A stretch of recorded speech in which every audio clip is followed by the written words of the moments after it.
maghuhugas ng mga plato at maglilinis po ako dito sa aming bahay. Mga kangamo, maghuhugas na tayo ng plato. Medyo malinis ko dito sa kusina. Yan, mga kangamo, maghuhugas na po ako ng plato. Pag-iisip lang po mga kangamo, kailangan po maghuhugas ng plato at maglilinis kasi po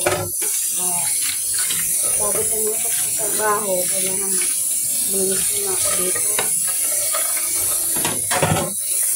Ang lalaki po ang kasama ko dito. Hindi walang alam sa paggagawain bahay.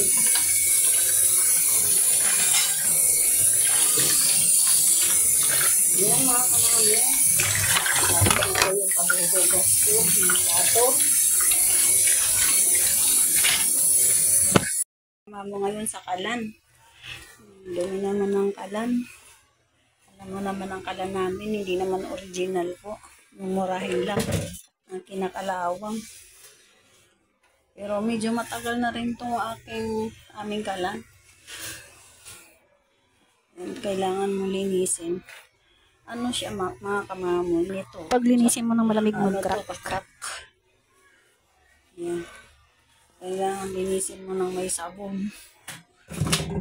Lagyan mo ng Joy kasi marami pong mantika. Yan. Kanasan mo ng sabon para wala po yung lagkit. Yan mga kamamo. Ang isunod ko naman po dito ay yung sala po.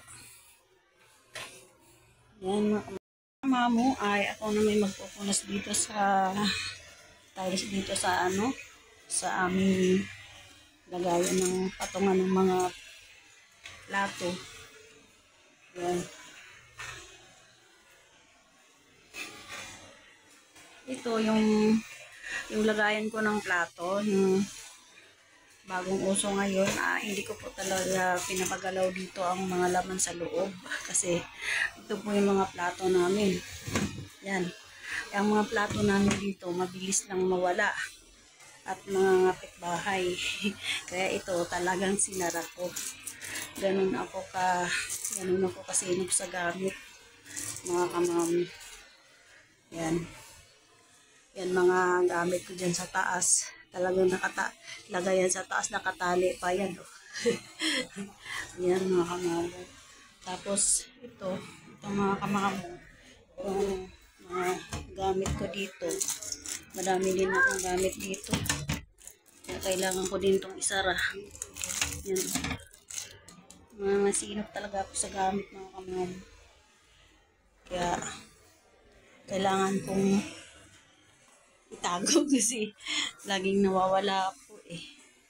Mga kamamo, dito naman ako sa sahig na maglilinis. Yan. Dito naman po ako maglilinis ngayon sa mga sahig.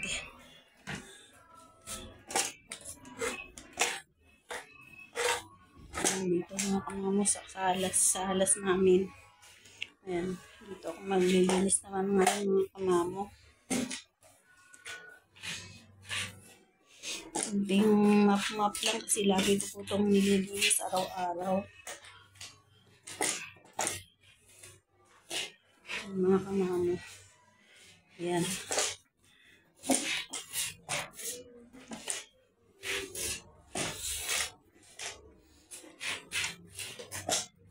Yung bike nandito, kailangan na sa loob kasi baka mawala po sa labas.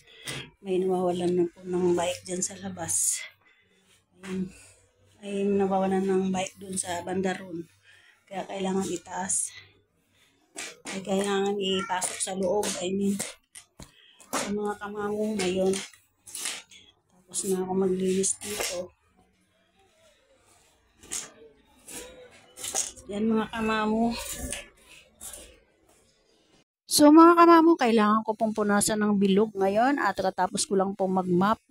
Kailangan pong patuyuin kasi medyo madulas at nilagyan ko po kasi ng sabon po. At Ayan, nilalagyan ko rin po ng kunting downy.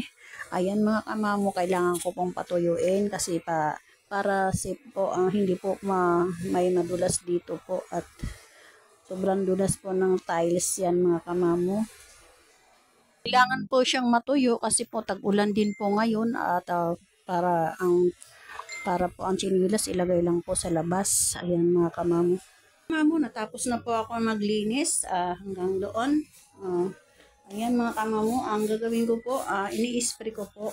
Ini-sprayhan ko po ng downy para po hindi amoy langsa. Ayan mga kamamo, ini-sprayhan ko po. Kasi na may aso po kami, si Pau Pau. Ayan. Ayan. Ini-sprayhan ko po ang bahay namin pagkatapos linisin. Ayan. Memoryatic. Paglilinis naman po ako ngayon sa CR. Ayan mga kamamo. So mga kamamo, mamaya po maglinis muna po ako ng CR. Dito naman po ako sa ngayon, sa CR. Lalagyan ko lang po ng muriatic.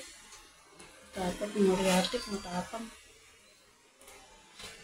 Ibabad ko lang po ng muriatic ito. At ito naman po ang lilinisin ko.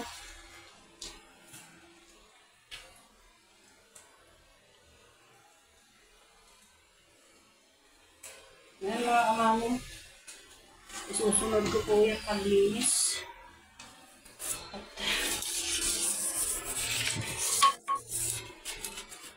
bago kasi ako pumasok mga kamamo, talagang naglilinis muna po ako sa bahay.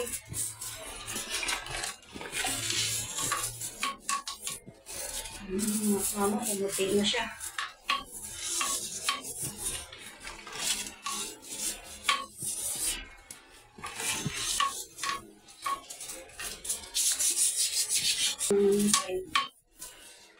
Tignan mo ang ang aking pareduro. Tapang muriatic. So mga kamamo, ang lakas ng ulan at ayan po ang baha. Hindi na po ako papasok at wala po kaming pasok ngayon at wala kaming operation ngayon. Ayan mga kamamo, at makapahinga po ako dito sa bahay ngayon paghapon. Thank you for watching. God bless po.